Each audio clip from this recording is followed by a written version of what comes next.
And we have Chris, who are going to help us with the DFS and our starts and sits. And Garrison, the Fantasy G-Pod, will be on. He's running like 15 minutes late, so he'll be on as soon as he can. Gentlemen, do you want to introduce yourselves? Go ahead, Scott. Oh, I appreciate that, sir. My name is Scott Simpson. You can find me over at Nimble W Numbers on Twitter or nimblewnumbers.com. I love all things fantasy football. I have a podcast called The Fantasy Millionaires. It's on Monday. We do all things redraft. And then I do a podcast that's a DFS podcast on Saturday night. So I try to run the gamut from fantasy, redraft leagues, dynasty. I'm not in the dynasty pod game yet, but I'm sure eventually I will. Sounds great. I'm Chris. You can find me at Detroit Beastie. Do a lot of DFS stuff for DFS Cheat Sheet. And as we were talking about before we went live, Scott, you missed it. She asked me, what's your specialty? And I told her, and I'm sure you can attest to this, you're the same way. We're like fantasy football chameleons. We can fit in anywhere that's needed. So I'm warmed up, some start sit stuff. I love it. Yeah, I do too. So we'll wait to jump into the DFS till Gerson comes on, if that's okay with you guys. So right now, let's talk starts and sits for the week. So instead of going game by game, why don't you just tell me, Chris and Scott, who your favorite starts are and who your favorite sits are by position, if you want, starting with quarterback. So Scott, who do you got? Who do you absolutely adore and love for quarterback this week? So, before the wins came, there was a lot of candidates that I was going to, we call it elevate on my pod, bring up to start this week. But the wind has got me a little scared. I'm going to pivot to Jimmy G this week. And I think Jimmy G's matchup really is what I'm looking at. He hasn't been outstanding this year. That ankle injury really did hinder him. When he came back, he really wasn't moving around well. His throws were behind the line of scrimmage. I'm hoping some of his throws can go downfield. And not just behind the line this week. So I'm looking to put him in my lineup, especially if you're up against, some wind that might, I don't know what the wind's going to do. I'm not completely afraid of it, but I think it is going to impact. The Vegas lines have been dropping this morning, like stocks just falling across the country. So I like Jimmy G, though. The weather there isn't going to be as bad as it is everywhere else, thankfully. Yeah, and for those of you who aren't really sure, he's talking about the wins in Cleveland, Baltimore. So the Pittsburgh game, because I'm a Pittsburgh fan, so it's not really a Baltimore game. The Pittsburgh game, the Cleveland game, and there was one other game that is supposed to be highly impacted by the wind. So everything on that East Coast side, you should look and see what the weather is going to happen. And for you, Chris, who do you absolutely adore and love on the quarterback position this week? Yeah, I'm with Scott here. Jimmy G is a nice play, and much like he said, I'm not winds or the weather, snow games or what have you, and for that reason I love Derek Carr this weekend. Vegas travels to Cleveland to take on Baker and the OBJ-less Cleveland Browns. And I just love what he can bring to the table in terms of DFS stuff, which we'll get to. But for seasonal formats, Derek Carr has been a pretty solid quarterback for us. He brings us like a nice safe floor, if that makes any sense, with the opportunity to always explode and have like a super high ceiling game. So I have, if I may, I have Derek Carr for about 25 completions, 275 yards, and a couple touchdowns here. And again, that's his floor. 2 touchdowns, 275 yards. That's like the floor, if you will. So get Derek Carr in your lineups this weekend. Jared says he likes the Swiss super knife Joe Burrow in that game. What do you guys think about Joe Burrow for this week? His offensive line is hurting pretty bit. Sorry to cut you off, Scott. It looks like his they're missing several of their key offensive linemen, which isn't saying much because Burrow's been, running for his life to begin with. So Joe Burrow is a nice play, but I'd like to think in seasonal formats, you have another quarterback there that you could start, seeing how Joe Burrow was, in seasonal formats, he was, kind of like a 8th to 10th round kind of guy. So I'm assuming if you own Joe Burrow, as I said, you have another quarterback to play there, but I don't hate starting Joe Burrow this weekend. The Titans are 26th against the pass. Burrow, even with that porous offensive line, has been averaging like 300 something because he has to. I mean, he has nothing else yards to a pass. I like Joe Burrow in seasonal formats. But what about you, Scott? I do like Burrow too. Tennessee's in the bottom half of getting to the quarterback, so they don't really pressure the quarterback a lot. So hopefully he'll have a little bit of time. I mean, I know his offensive line is banged up and not been very effective when they have been healthy.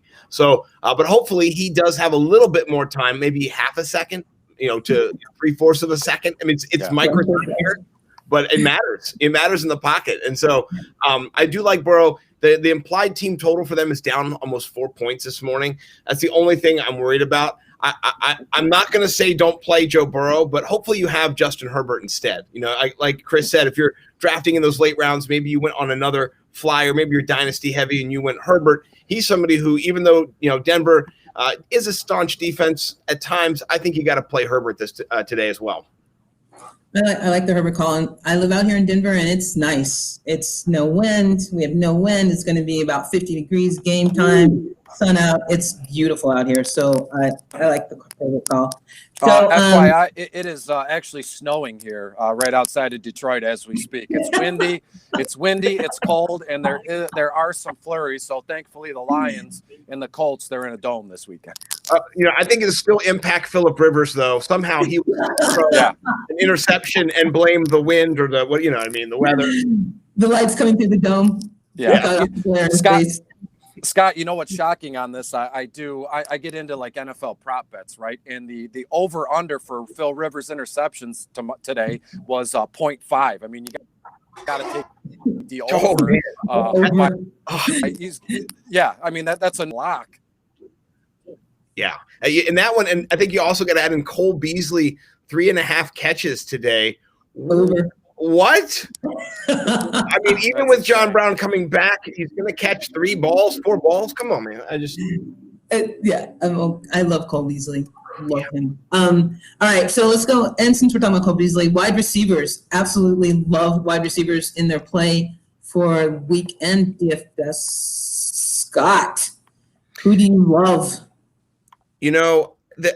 There's a lot of different plays this week that are going to be tempered just by game flow. Somebody who I think is a sneaky play, who you might not be wanting to play, but maybe you feel okay, is Corey Davis today. And I know Corey Davis hasn't been out there crushing it, but if you're going to be matched up against a Cincinnati defense that loves to give up yards to wide receivers, Corey Davis is a sneaky play.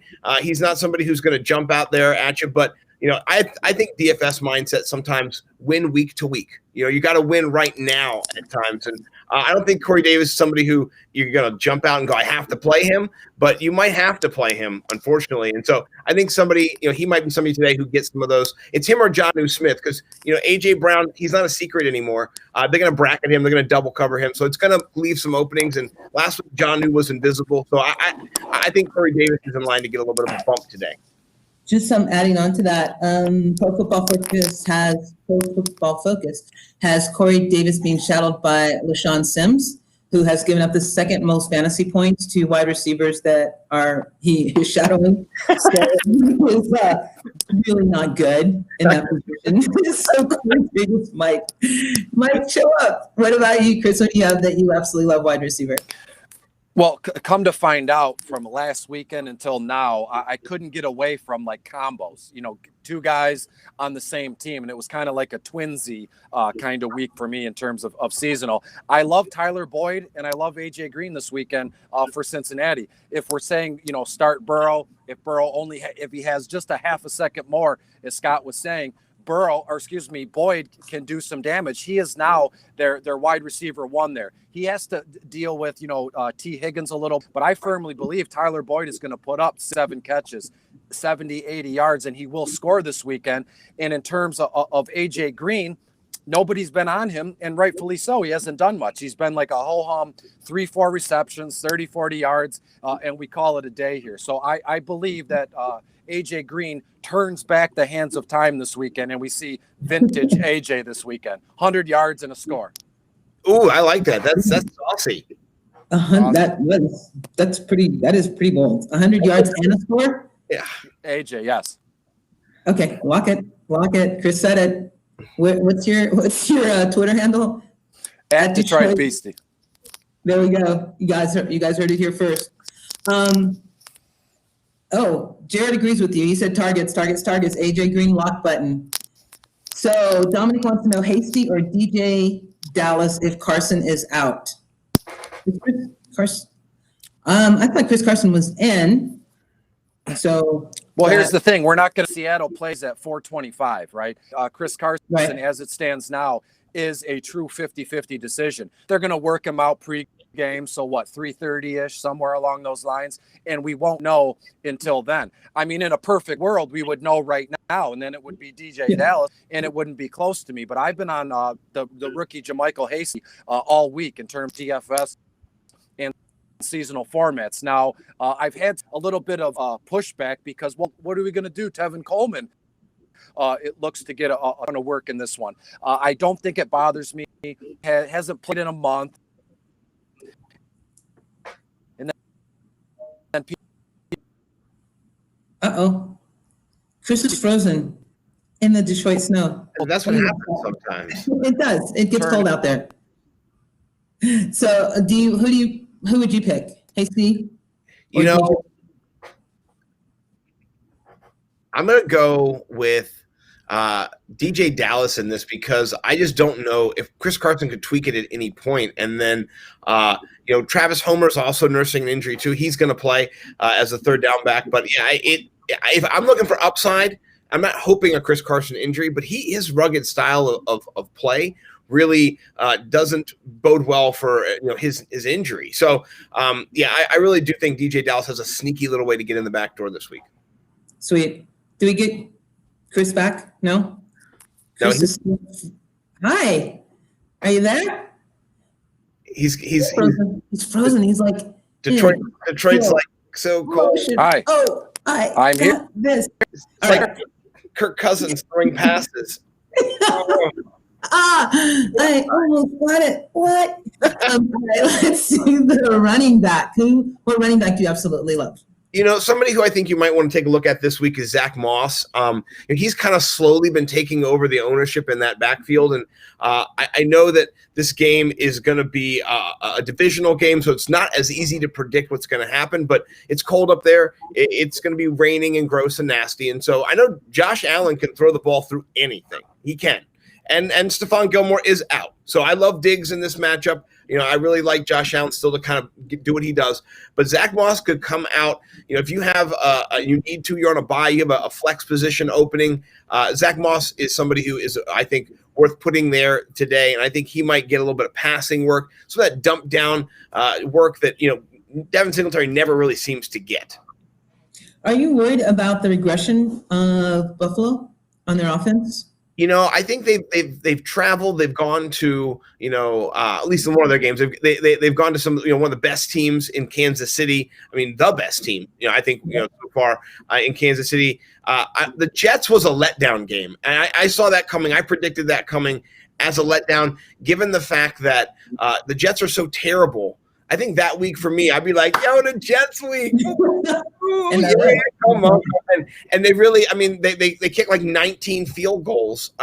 So one thing that we have to look at is a lot of times a poor performance one week, if you're a good team, is not followed by a poor performance the next week. We saw it with Aaron Rodgers after he kind of flubbed it up against Tampa Bay. He came out last week and he was on. And so, I don't think Josh Allen is any way Aaron Rodgers, but I think he's trying to become someone like that. And I think that he does bounce back. It's a big game. Buffalo always plays New England well. I think this is going to be a really fun game to watch, and I can see Zach Moss getting a touchdown, a sneaky touchdown, whether in the air or in the green zone, we call it now. So yeah, I think Zach Moss is lit for me today. Cool. Hey, Gerson, how are you? Hey, what's up? I didn't know we had Ryan Fitzpatrick on the show today. Yes, he's our special guest. Hey, how you doing? I'm good. How you doing, sir? I'm not doing bad. I just got a little behind with I didn't get behind. It just there's so much variance going on today, like projections and algorithm and win factor. And I had to look at the stadium, see how the architecture and whatnot. That New England stadium is really going to be like an open win fest, basically. Like it's going to affect so much of the passing game. I think it's going to be more run oriented with what's his name, Stephon Gilmore being out. I don't know.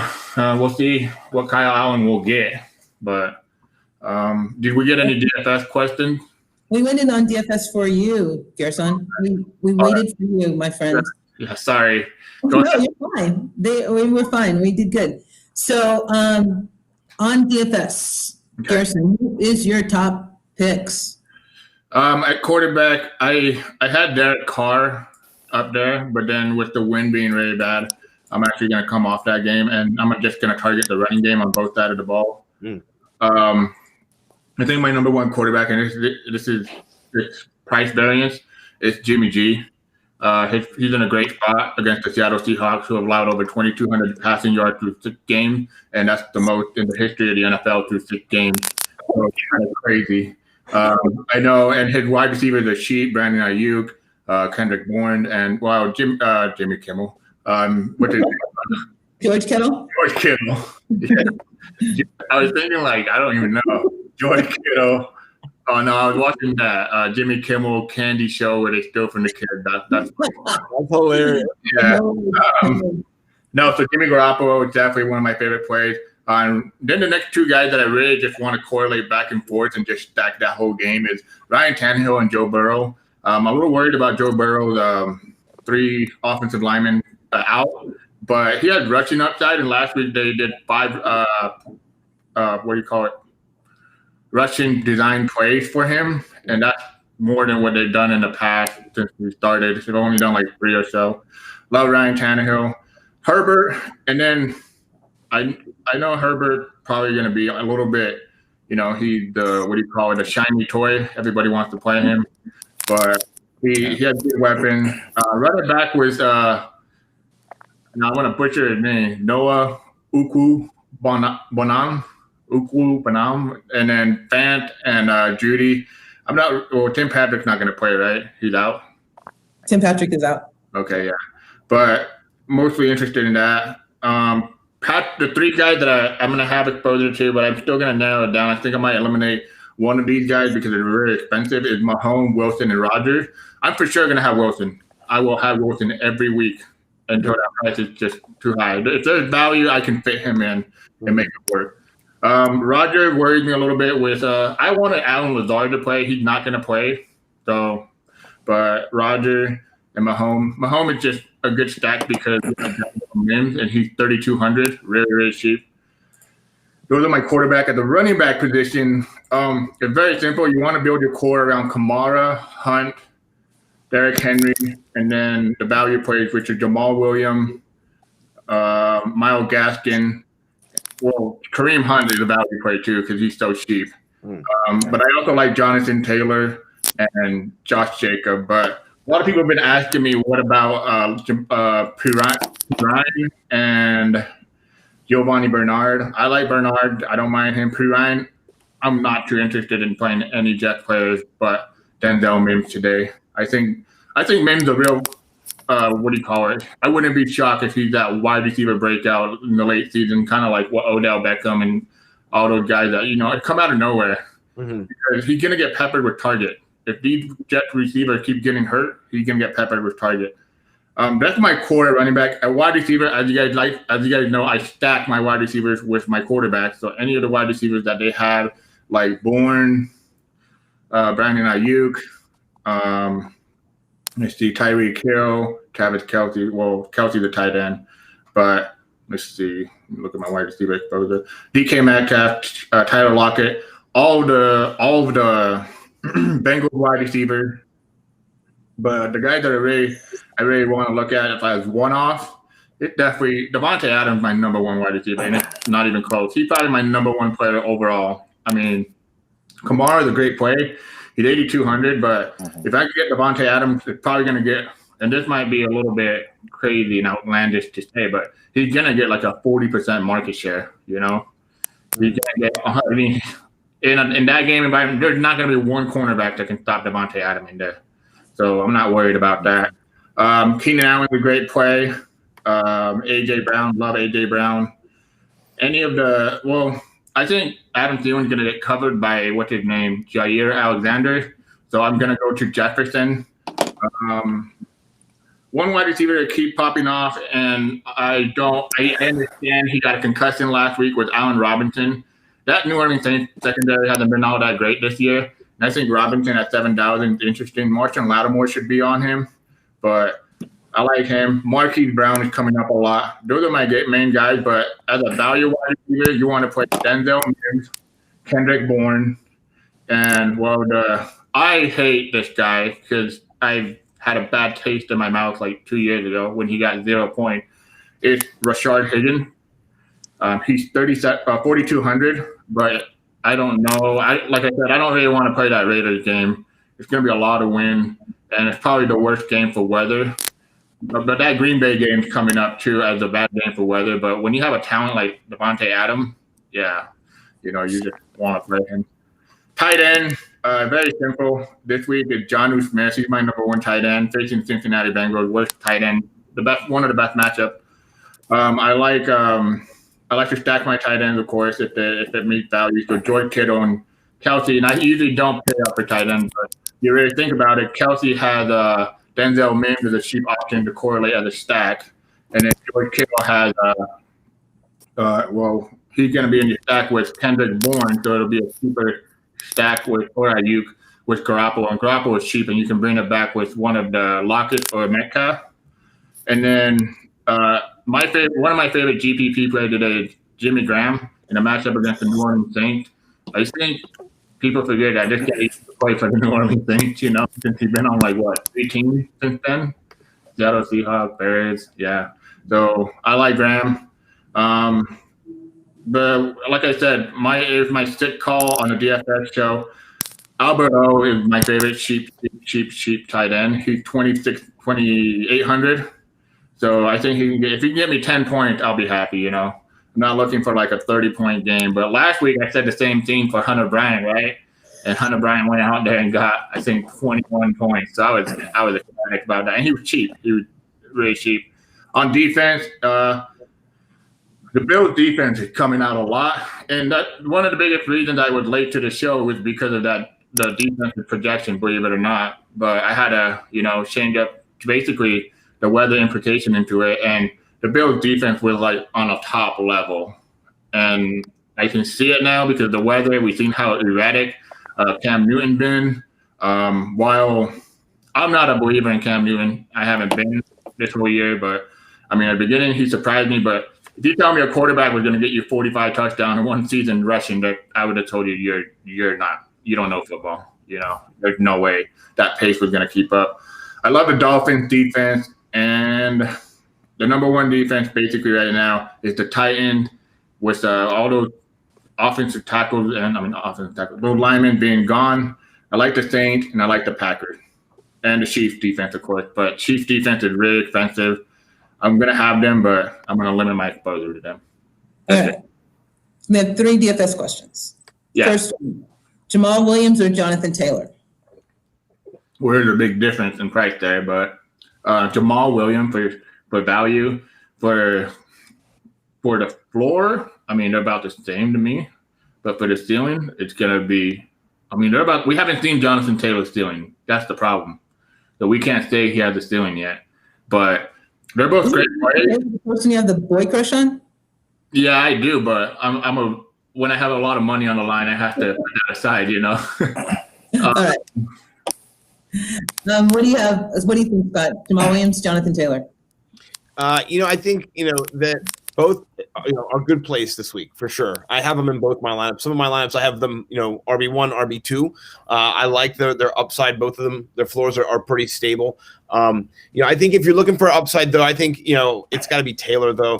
He just has not popped yet. I know that the game in Green Bay is going to be a little messy. But I think that it's going to slow everybody down too. And I don't see the Packers just dominating on the ground. I see it being, I think the Packers winning the game, but I see it more like a 28-14 game or 28-10 game, not like a 42, not a blowout like it was last time where teams were just acing up and down the field on each other. And Chris, who we have back after a tree knocked out his Wi-Fi. Welcome back, Chris. Detroit, you never trusted. Who do you have, Jamal Williams or Jonathan Taylor? Oh, we might not have Chris back. Oh, we do. No, we don't. Okay, so the second question, Cole Kmet instead of Jimmy Graham in the Chicago game for tight end. Yay or nay? Nay. I play safe. I'm not. That's just don't do that. Okay. Yeah, Jimmy Graham led the I think he was like the week 3 leader in points. So you want that upside for sure. Yeah. Nay on Cole Kmet. Yay on Jimmy Graham. Third question: Are you worried about the Kansas City stack with the point differential being so high that they'll just start running the ball, or they'll take Patrick Mahomes out? I'm assuming is the question. No, because more times than none, I think this whole they're going to be a blowout. They're going to sit the players in the third quarter. And actually, this happened with what do you call it? Patrick Mahomes. You guys remember when they were supposed to play the Raiders like 3 weeks ago, and everybody was saying, "Oh, they're going to blow out the Raiders." He might sit the fourth quarter or something like that. Well, guess what? The Raiders made it a competitive game and they won. But stuff like that, I trust more variance on the side that the competitive game rather than a non-competitive game. And if they do, they're going to do it through the air because the Jets aren't a bad run defense. So I think through the air with Tyreek Hill and Travis Kelce. Nico Hardman, I really like him a lot too. I don't trust DeMarcus Robinson. I just wouldn't trust him, like his upside. But those are the two guys. They're gonna score by pass. And the game, if I was a betting guy in Vegas, I would bet that spread for the Jets because I think the Jets can cover it. I don't think this game is going to be blown out. What is it at now? It was at 20 when I first saw it. Or I think it was 25. I can't remember. 19.5? Yeah, it was at So I think I would bet that. I mean, I don't bet on Vegas stuff, but yeah. So this guy says he's new to DFS. It isn't as popular where he is. He has a tight end spot. How often do you guys pick someone like a Kettle or a Kelce compared to someone cheap? Very rare. I usually like to pay down at tight end. Tight end and quarterback are the two positions that are more volatile than any other position. Well, after defense. Defense and tight end are the most volatile positions. Basically, you won't get, a floor compared to a ceiling. You won't get a ceiling out of all the tight end. I mean, we have Travis Kelce last week that got you, 2 points? And you paid $7,000. That's going to kill at least 20% of your budget of what you put into your roster. So you want to pay down for tight end. But I stack, so I'm looking for an overall stack. So let's say I'm paying down for Kittle, right? Okay, it's going to cost me $7,000. But I know I'm bringing it back with Denzel Mims at $3,200. So you value those two players. You do the math, $3,200 plus $7,000 and $10,200. So I'm getting a player really in reality at $5,000. Yeah, 100. Sorry if my math was off on that. All right, Scott, what's your philosophy on it? I like it. Somebody who I was going to ask you who you thought was Adam Shaheen. He's priced way down. They just signed him. I know he's questionable. He looks like he's going to play.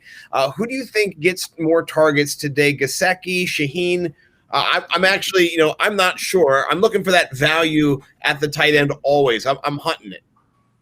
I think it's going to be Gesicki. I always say this. When a team comes out of bye week, they look at what hasn't been working for them. Why have they lost? What have they struggled on? Who can we get more involved? Mm-hmm. We saw it last. Who was it last week that had a bye week? I'm trying to think. I can't remember. But this week, I expect the Colts and the Miami Dolphins to get those players that haven't going, like Jonathan Taylor, like Gesicki. Like we think Gesicki, he's a great guy. He's great. But the thing is, we think those game where you're just like, dude, what the F? You got me like 1 point or something like that. 0, yeah, he got 0. 0 point. I like Shaheen, and I respect that they signed him, but I think they signed him more for – Shaheen been in the NFL, 5 years now? Yeah, he was in Chicago earlier. Yeah. I think they signed him more for his blocking upside because he's actually not a bad blocker, and he's also more like a – and this sounds weird because – but the thing is, you don't sign a player like that just because of the talent he is, because he's not worth, in my opinion, he's not worth that money that I gave him, I was like, okay, there must be something behind the curtain, either leadership or something. But Gesicki's the guy, and Tua Tagovailoa. I mean, this guy is a rookie. You didn't know Tagovailoa's last name and you couldn't get the other guy. Oh my God! It just like rolled off your lips. Yeah. What's his name? Yeah, I had it. Some NFL names are getting harder and harder by the day. I tell you, man. Sooner or later, it's gonna be like baseball where we have like Hispanic players' last name, you know, and then I'm gonna start rolling my R's and stuff. Be like Rodrigo, you know. But the name Blankenship, Rodrigo Blankenship. But I like Shaheen, man. I mean, if you want to go really contrarian, I think the way to go is Albert Okubanam. So I think he's very contrarian, but I'm telling you, tight end is one of the positions where I really want to pay down and find a floor, though. You know, I don't want to get too risky. That's right. Yeah, Shaheen's really risky. I'm thinking for those GPPs where you have thrown in 25 cents a dollar and you got a million entries. What do you think about David Moore in Seattle as a buy down option at wide receiver? Let me see real quick. He's at 3,100 this week. He's been getting some looks in that offense. Let me see real quick. I had more in my player pool when I took him out, but it was more because of the. You know, Moore is one of those guys that's just randomly going to get you a 2-touchdown game, too. So that's what I hate the most. I haven't projected for like 7 points. I mean, he got targeted last week, and he did. Well, I guess every NFL wide receiver has to do that now, right? Like one rushing touch or something like that, a little handoff pass forward. He got 3 targets, 54 yards. I mean, he is 3,100. Yeah, you can play him. If you want to play Kittle, run him back with him, make it an expensive stack. Yeah, no, I like that. I like that a lot. We have a redraft question. So this guy on his roster, he has these tight ends: Trey Burton, on his bench, Dalton Schultz, and Dallas Goedert. But he can pick up Corey Davis or Jalen Rigger or Jarvis Landry. He wants to know, should he drop Schultz for one of those guys? Yeah, Goddard. You go after Goddard. Go after Goddard? Yeah. Did he say he has Goddard available? Yeah, Goddard, Landry, Corey Davis, Jalen Rigger. Oh, well, Landry probably my number one option. Number 2 would be Goddard, because I think this injury with what's his name, Ertz, is going to be till probably week 11, week 12. And right now you're looking for week in, week out producers for you to get to that playoff. And once you're in the playoff, at least I do it. Once I'm in the he just has him on his IR. Oh, so you say Landry, drop Schultz? Yeah, I would. Yeah. Okay. Dalton Schultz gone. Landry in. Got it. All right. Scott, on your DFS plays, do you have anything different than our Fantasy G Pod for value plays? I liked a lot of his calls. Ooh, there's some ghostly winds a howling. I know, huh? Yeah. Ooh, a lot of good game scripts hopefully don't get ruined by the wind today.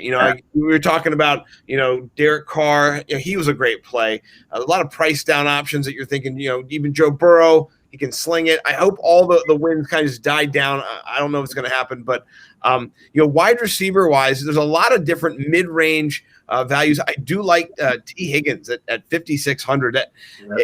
I like AJ Green too at 4,500. I mean that offense is going to produce. If you look at it, I have a metrics that I've created for my website, and the amount of points that they're scoring.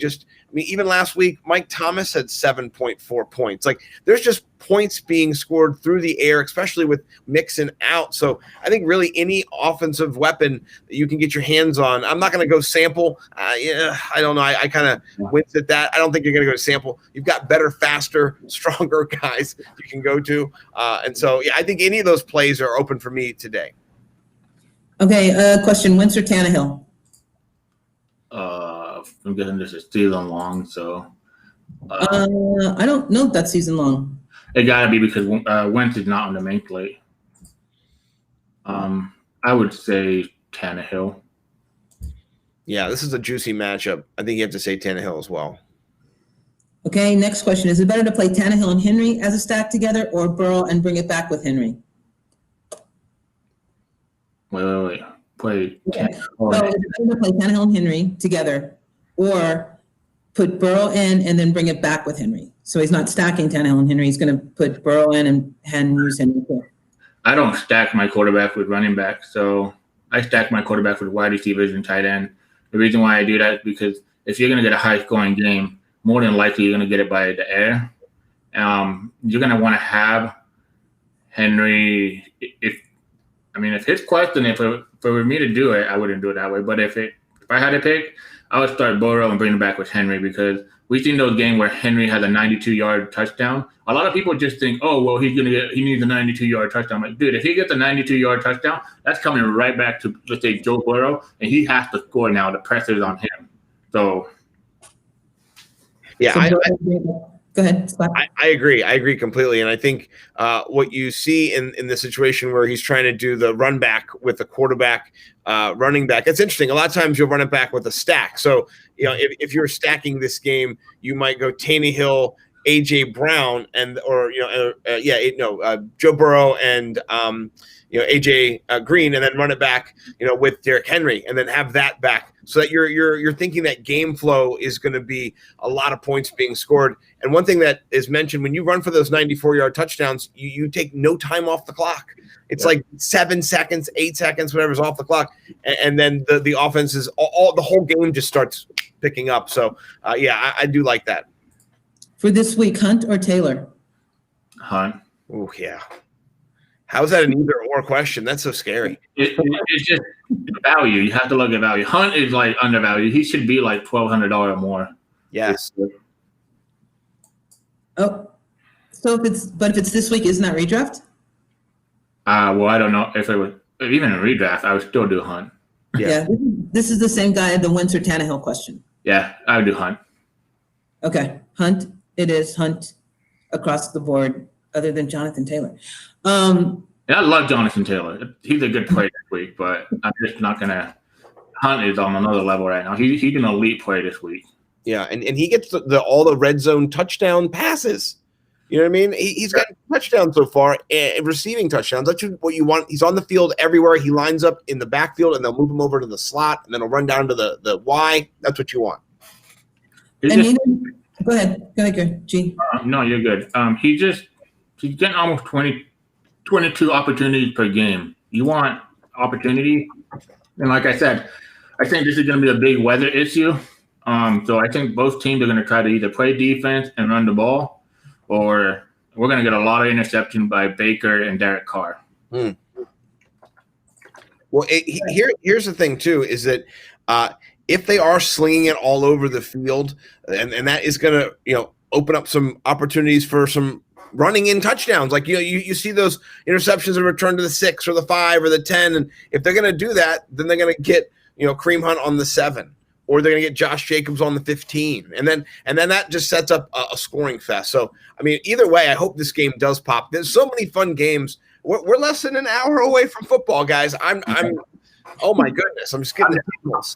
I can't tell you. I wake up every Sunday and I just tell myself, it's the Lord's day, but it's football day, and we get another week of football. I mean, just what, 2 months ago, we were saying, are we even going to get a football season? Like, I'm not that person. I kept going back on. This is my line when people say, oh, well, there's COVID test, season's over, bye-bye. I'm pretty sure you guys have those in your fantasy football league, right? One positive COVID test, someone puts it in the chat room and goes, well, there goes the season. Take care, bye. See you next year. Well, guess what? The NFL is a $14 billion company. There's no way they're going to allow a couple COVID tests go positive, shut down their NFL season. They'll either extend it or they'll find a way to do it. $14 billion company. No way. Yeah. Justin wants to know, any interest in the Miami defense in a GPP play? Yeah. Oh, yeah. Miami is one of my favorite. Man, that's who I didn't say. I didn't say Miami, huh? That's a super play. Yeah, that's a great play. It's 2,400. Yeah. You can't get away from that. It's scintillating down there at the bottom of the barrel. Man, I'm sorry. I forgot to say the Dolphins defense. But, yeah, they're one of my favorite defense. I mean, 24. I'm pretty sure they'll be in my single entrance lineup because you get a rookie quarterback, Aaron Donald. I mean, I'm pretty sure he's going to want to make his life miserable. So yeah, I mean, definitely a great play at 2,400. Okay, so Scott, sir, Yes. who are your top 3 defenses for GPP plays other than Miami? Yeah, I like the Colts, 3,100. If Beastie was here, he got frozen out. A tree fell on his Wi-Fi. The wind was crazy over there. I mean, my favorite part was he said before, "I'm not worried about a little bit of wind," and he was like, "It's not going to impact anything." And then, like a minute later, he's out of the podcast because wind knocked down a tree in his yard and ruined his Wi-Fi. So the irony to me was just like through the roof on that one. Where did he live? He lives in Detroit, so indoor game. Well, one thing that we failed to mention when we talked about Kareem Hunt and then the Jonathan Taylor issue is a couple games ago. There was a smash spot for Jonathan Taylor, and Frank Reich just didn't do it. He didn't do it, and he played Wilkinson. I don't understand sometimes what he does and the game script kind of where we're all like, you have a stud, you have the guy, like run him, and then he's like, let's put in Hines. There you go. And now he's in here, and you're like, what are we doing? What are we running him up? Oh, we're running him up the middle. Okay, all right, I'm changing the red zone. It's just. That kind of stuff gets me. And it's coaching. It's coaching. Yeah. It's annoying. I think the game you were talking about is when Nyheim Hines had 9, Jordan Wilkins had 9, and Jonathan Taylor had like 12 or something like that. Yeah. Like touches. And that was against the Cleveland Browns, I believe, because that was supposed to be a game favored in their script. Oh, no, it was Cincinnati Bengals. And it's actually right before the bye week, but it's just frustrating, man. Like, we know that, but I'll be honest with you. I watched Jonathan Taylor's tape every week, and I don't like the way he's hitting the hole. He almost hit right into the back of the lineman, and I'm not seeing the burst that he had at Wisconsin where he would do a cutback. Not that he was much of a cutback runner. He's more like he has the ability to do that, but he hasn't looked good with his offensive line. But like I said, teams that are coming off bye week, I think they fix those kind of things, So I believe they're going to try to get Jonathan Taylor going today. My projections for him right now are almost up to 18.5 points. So, I mean, and that was just like I like to keep a medium range, But I love Taylor today. I just hope it works out in Detroit. And Detroit is one of the worst run defense in the league. I believe they're ranked 23rd overall in DVOA versus the run. So, but again, like you said, man, it's just all about opportunities. He needs to get them. All right, 2 more questions before we have to lose Garrison. This guy, Justin, says he's not hearing much on Montgomery. Will that weather help him this week? No, not that. Nothing will help him. Hey, have you guys seen the meme that or the GIF, whatever it is? It's a meme that talked about his comps, and it said his athleticism comp is Sony Michel. Oh yeah, I saw that. That's terrible. That's damning. Like what? Well, I think it said like also there was like one. I think it's that same one where it said like his vision was like Saquon Barkley or something like that. And my friend sent it to me, and I'm like, I'll give you a comparison to what's his name, Montgomery right now. He reminded me of like a crappier version of what's his name, LeGarrette Blount. He just hits the hole and then like just tries to pretend he's gonna spin, but guess what? He's down right there. I had hope for Montgomery, but I just think Nagy doesn't know how to use it properly. So and everybody keeps making this thing that it needs to stop too. Like, stop, dude. Like, just because you come out of a coaching tree like Andy Reid, Sean McVay, and all these guys, it doesn't make you the same coach. It's so. Next question from Mac V2. Tannehill or Lamar today? Tannehill. Tannehill, Lamar, in GP, and I'm guessing DFS, right? Because if you're going to play Lamar, since you drafted him in the top 4 round, you're not going to play Tannehill. So, for tournament, I definitely go Tannehill because you can stack him with a higher upside stack. I like Lamar today, though. He's one of those quarterbacks that I just keep staring at, and I know he's like looking at me. Like I said, these teams come off bye week. This is another team I expect to like. They haven't looked good. They haven't looked. Their offense has looked nothing like what we saw last year. It looks pretty bad, in my opinion. And I'm thinking this is a bounce back week. They come out, and I think I read something that Harbaugh is undefeated after bye weeks. I think someone told me in a chat row. I read it on a chat row, but. If that's true, then I expect the Ravens to be a little bit different today. And this is a big game. This is Steelers versus Ravens. I mean, and not only that, whoever wins out of these two, it could very, very well show. Very, very well decide the division winner. You know. Right, and it is DFS. He said. Okay, yeah, I definitely play Tannehill then. Yeah. So, G, do you need to go? Yeah, I gotta go. I try to give you guys at least 30 minutes of something. You did. I was mocking your time, man. So, do you want to tell us where we can find you and stuff? Actually, I want to know where I can find this guy at. Fitzmagic here. Oh, I saw you on a show. You were on a fantasy show a couple of weeks ago, and I was really intrigued. But I was like busy doing my Wednesday fantasy pro ranking. But I want to know where you're at, man. Oh, thanks, man. I'm at Nimble W Numbers and then also NimbleWNumbers.com. And we do DFS. That's kind of the thing that we do.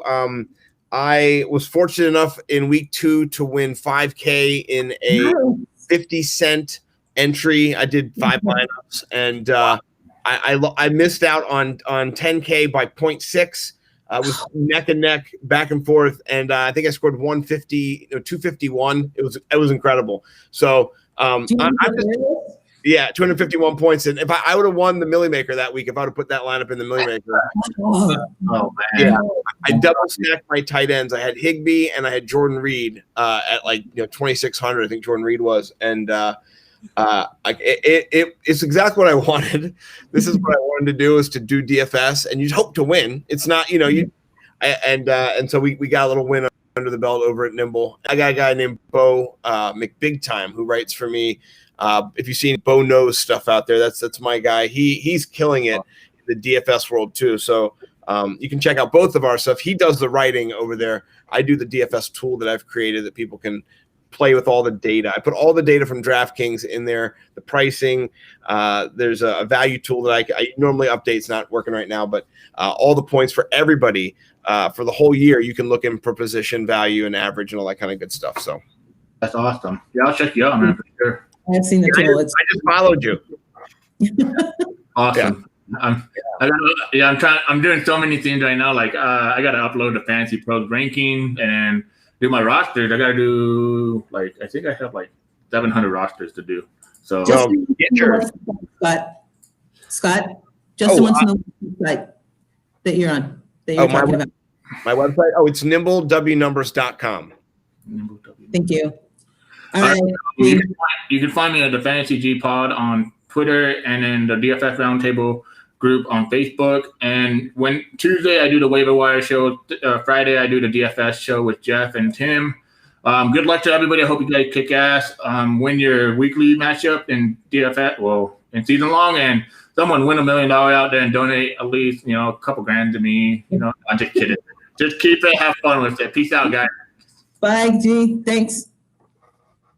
And Scott, we are going to be joined by Kyle now, who was kind enough to help me out. You don't need any help. I don't need the help. Once G's gone. Hi, Kyle. How are you? I'm doing great. I'd argue you don't need help either. You're a great host. That's debatable. So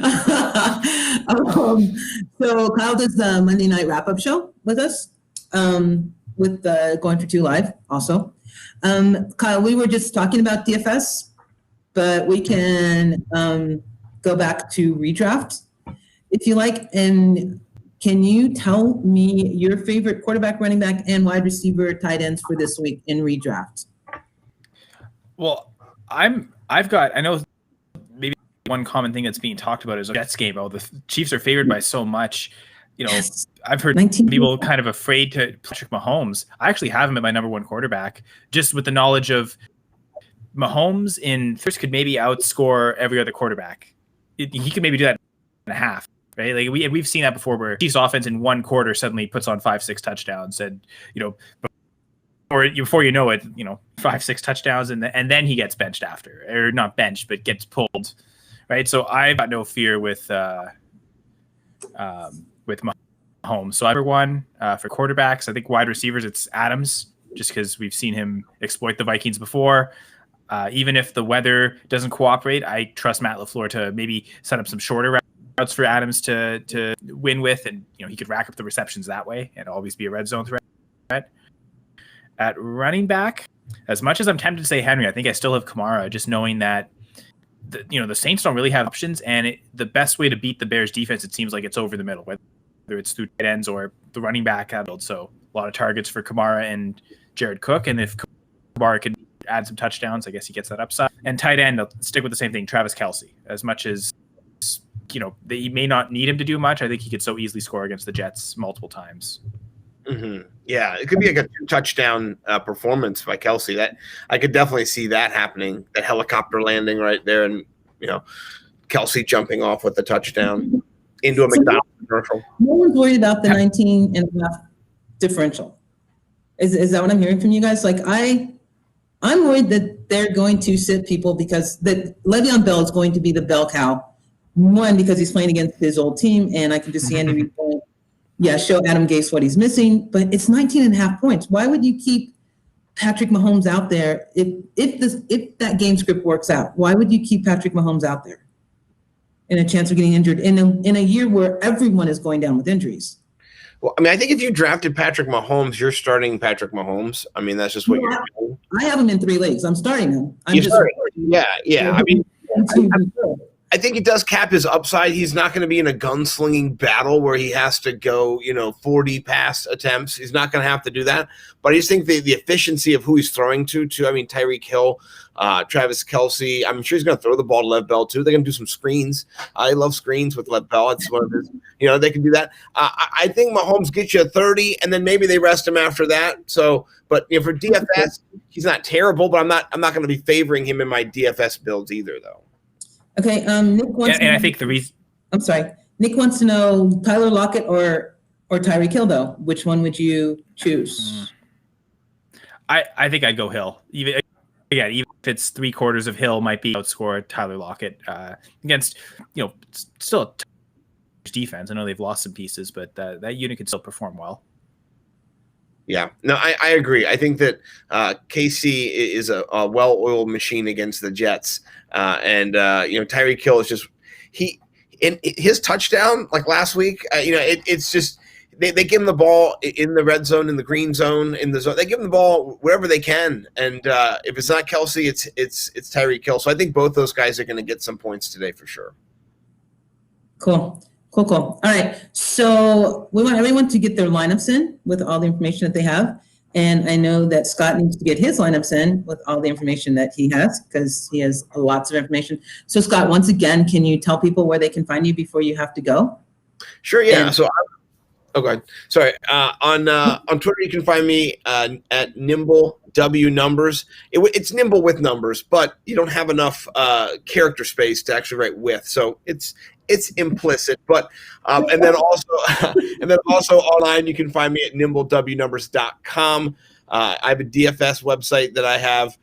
We run weekly articles, fades, bounce back players. We do builds for GPPs. We do them for multipliers, cash games, head-to-heads, all that kind of good stuff. Each week, several lineups are posted there. And then my guy, Bowman Big Time, who writes for me, we're all over Twitter. We're always talking DFS. We have a DFS retweet group where we're just trying to meet people in the DFS world. I might have to get our guy in before. He was awesome, by the way.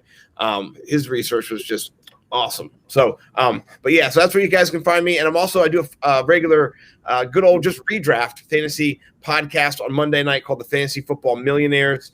And that's every Monday, 9:30 to 10:30 on Periscope. So YH Cal says, is there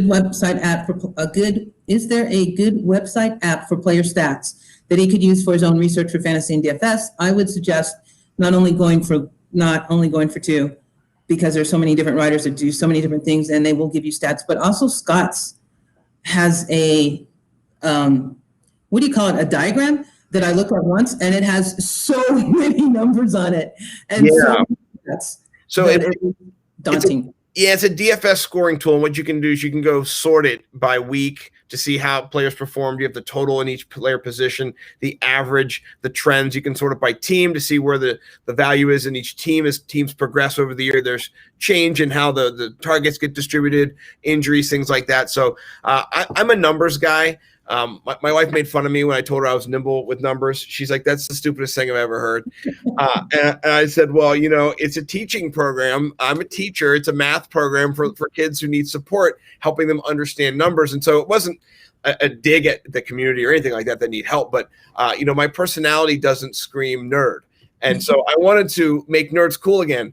That's just nerds are cool. Let's just be honest. I love being a nerd, and this gets me going. And when I see charts like this on other people's feeds over the years, I would just get like, oh my gosh, look at the numbers, And so I just wanted to put it out for myself. I do this for me to look at and to build my builds. And so this is just something I want to share with everybody else so that they can enjoy what I like to enjoy. And that's data and numbers. So. And YHCal, Kenyon, sorry. He does Kyle does a target, right? That will help him with his stats, Kyle? Red zone report? Yeah. So I get for all of my red zone numbers, I get the NFL Savant. So that's a good website you could use for research on red zone touches, give you where the play started. So I especially look at that for rushing attempts. I want to know who's getting the carries inside the 5. Because a carry from the 20-yard line is nice, but a carry from the 4-yard line, it's a little bit more valuable, a little bit more. So I like that NFL Savant does separate that in their information. That's a website I would suggest too, is NFL Savant. But when does your article come out? That you break it down? Usually put that out Wednesday, Thursday, usually Thursday. I try and get out on full press coverage. Okay.